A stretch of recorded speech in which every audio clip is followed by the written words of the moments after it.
You're tuned in to the TVL Rundown, a comprehensive weekly look at the athletics inside the Twin Valley League. The TVL Rundown is a service of B&D Buildings in Axtell and the Citizens National Bank in Greenleaf. B&D Buildings of Axtell specializes in post-frame buildings. Give them a call for stud-frame buildings with complete concrete and electrical work included. It's one call to get the job done. B&D Buildings, specializing in post-frame building construction, plus repairs and more. Always free estimates. Give them a call. B&D Buildings of Axtell, 785-294-0147. B&D Buildings at 785-294-0147. Another reason to make the Citizens National Bank your bank. With the century of experience, you know you can count on us for convenient banking and personal service for people you know and trust. With extended hours and online banking for all your financial needs. Another reason to make the Citizens National Bank your bank. Well, welcome to the TVL Rundown with Max Blaske at KNDY Radio. Jeff Wurtz of the TVL Spotlight. Jeff, probably the busiest week in the TVL this time of year with state cross country, state volleyball, and playoff football starting. But I think we're going to start with our attention from results of regional cross country from last Saturday's meet. And it was a great day for regional cross country for all the teams in the TVL. The Centralia girls bringing a large portion of their team. And then, of course, at Washington County, Mackenzie Baker just continuing her dominance as a Lady Tiger on the cross-country routes. Yeah, I think it was a terrific day, both 1A and 2A. The Axtell boys, the Centralia boys, Clifton Clyde, and Max, I don't know if I've told you this or not, but my favorite guy in the entire TVL, Titus Cobb, sophomore from Blue Valley. I just love saying Titus Cobb's name, and he is he's a great guy, and I don't try to play favorites, but Titus knows he's one of my dudes. And I'm just looking here, too, from his standpoint. Only a sophomore this year, finishing second at regionals. I think a really bright future for him on the cross-country path. Definitely. And, this is just going back to Mackenzie Baker at Washington County. She's a senior this year, but she's been dominant all 4 years. I don't want to project too much onto any of these runners because, you don't know what the future holds. But, man, oh, man, there are a lot of young – when you see these 9, 10, even 11 next to their names, freshman, sophomore, and junior, there's a lot of those names that are still up and coming, and it's going to be a good – few years for the cross-country ranks in the TVL. And on the girls and boys side both, I think it's going to be an interesting state meet to watch for. Just a quick side note, out of the top 10 finishers at regionals, 5 of them were from the TVL on the boys side this last weekend. So an impressive run from the TVL. And where is state cross-country going to be at this year for our TVL runners, Jeff? State cross-country this year, the 1A and 2A runners are at Wamego. The Wamego Country Club will be hosting that. That is coming up on the 2nd of November. Hard to believe we're in almost to the month of November already. And with the month of November, we were talking about it. State cross country this weekend, state volleyball too as well. It's a busy week, and we're going to shift our gears to that volleyball standpoint. Jeff, you and Bruce Dierkin are going to be down at Emporia covering the Hanover Wildcats and the Lynn Bulldogs. I think both teams have a chance to make some noise this year, but most importantly, meet up in the first game of the bracket play there on Saturday. So for you going down there, firsthand experience, what's one thing that you're going to be looking for this weekend down at state volleyball? Well, first off, I'm absolutely ecstatic to be joining you guys for this tournament. For what I'm looking for Hanover to once again just play their best, and it seems like their best gets better every time out. For Lynn, the same thing can be said for them. I feel like in the last month or so, the Lady Bulldogs have just improved and improved. And when momentum is the biggest key when you get late in these seasons, as you go, if you just keep stepping up just a little bit each time, you're in the perfect position. So as for what I'm looking for both of them, just a little more progress each and every time out on the court, and that can lead to a championship Saturday for either of these teams. And again, those matches are going to be on KNDY FM 95.5 starting at 11 a.m. there Friday morning from Emporia, and quite a few other teams in the TVL made a state appearance out at Dodge City, Valley Heights, along with Donovan West in Class 2A, and then Centralia and Clifton Clyde in Class 1A Division 1. I think it was a heck of a run for the TVL teams this year in volleyball.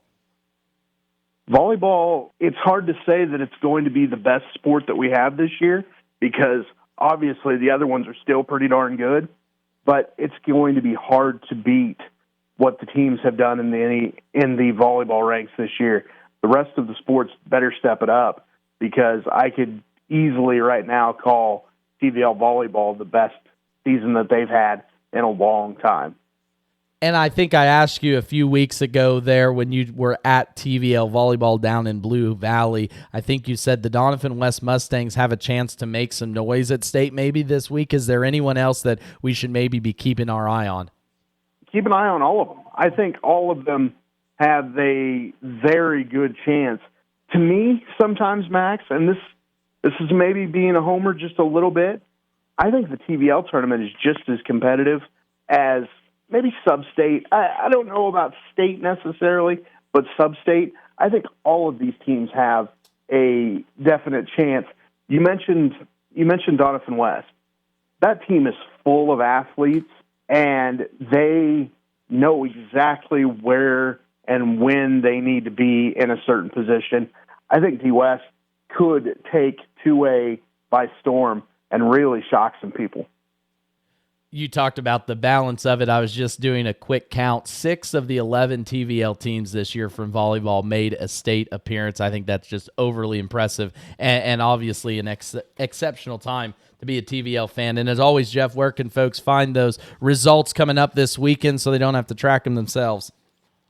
Head over to social media, tvlspotlight.com, as well as tvlspotlight.blog, and then I will have a podcast up later in the weekend, maybe closer to Monday, about all of the things going on. But for the most up-to-date things, obviously go to social media. Gonna try to do some things by hook or by crook. We're gonna try to get some things up on the Spotlight.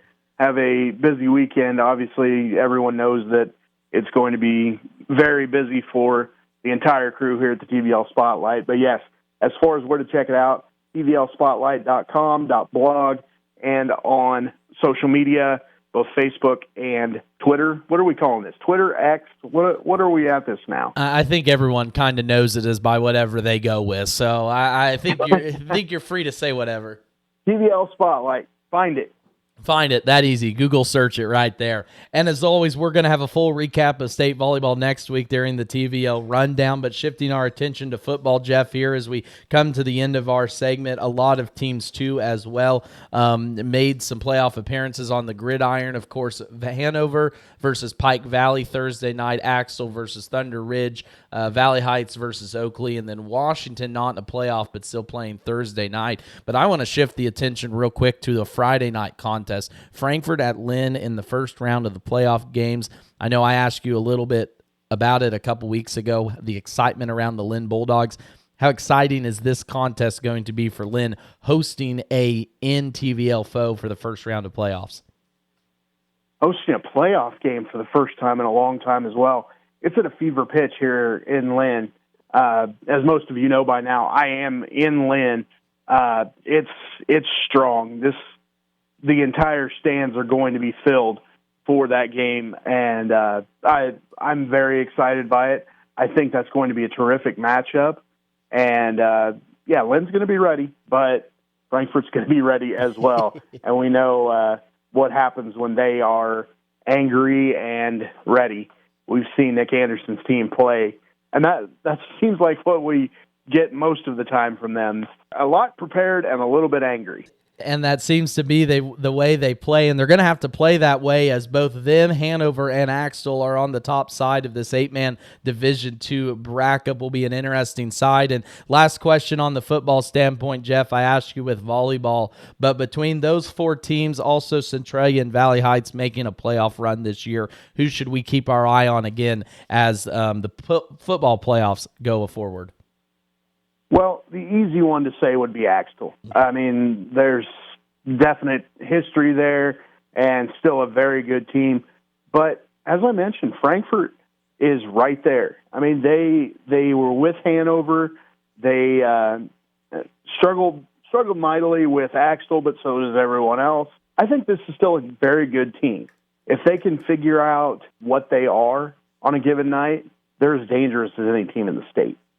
And I'm sure we've all done a little looking forward. I know I have in particularly, but the opportunity for Frankfort and Hanover to meet up in a sectional round game in 3 weeks, plus then the winner of that game taking on Axtell for a right to go to a state championship contest, I don't think it gets much better than that.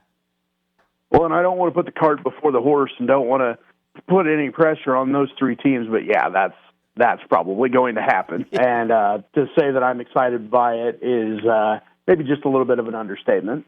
Well, it's a busy week in the TVL, again with state volleyball kicking off on KNDY on Friday, and 2 with state volleyball carrying on into Saturday, along with state cross country on Saturday again. We'll do a full recap of all the state action next week on the TVL Rundown. You've been tuned in to the TVL Rundown, a weekly comprehensive look at the athletics inside the Twin Valley League.